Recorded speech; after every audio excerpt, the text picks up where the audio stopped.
Le chant de l'océan. Dans un petit village de pêcheurs, niché entre des falaises escarpées et une mer d'un bleu profond, une légende circulait depuis des générations.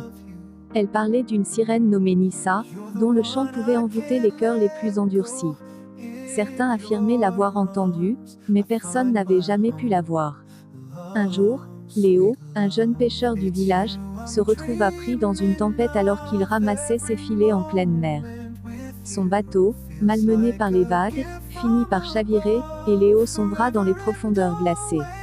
Alors que tout espoir semblait perdu, il entendit une mélodie douce et envoûtante.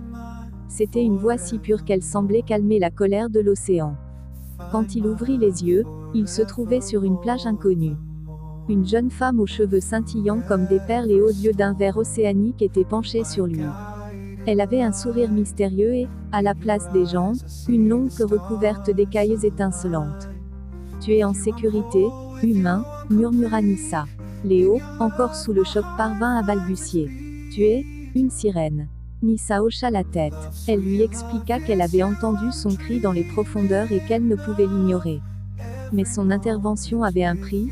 Les lois de l'océan interdisaient aux sirènes de sauver des humains, car cela risquait de révéler leur existence. En le sauvant, Nissa avait désobéi à sa reine, s'exposant à de graves conséquences.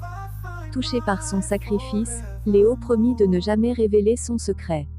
Il retourna au village avec un cœur rempli de gratitude et d'admiration pour cette créature fascinante.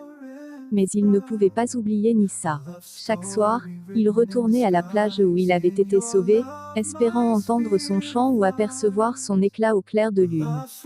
Nissa, de son côté, ressentait une étrange attirance pour Léo.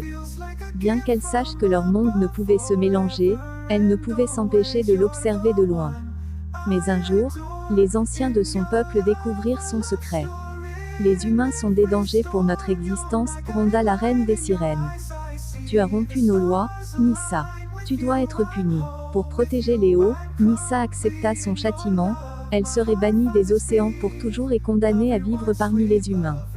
Sa queue disparut, et elle se retrouva sur la même plage où elle avait sauvé Léo, les jambes tremblantes mais humaines. Quand Léo la trouva, il la prit dans ses bras, promettant de l'aider à s'adapter à sa nouvelle vie.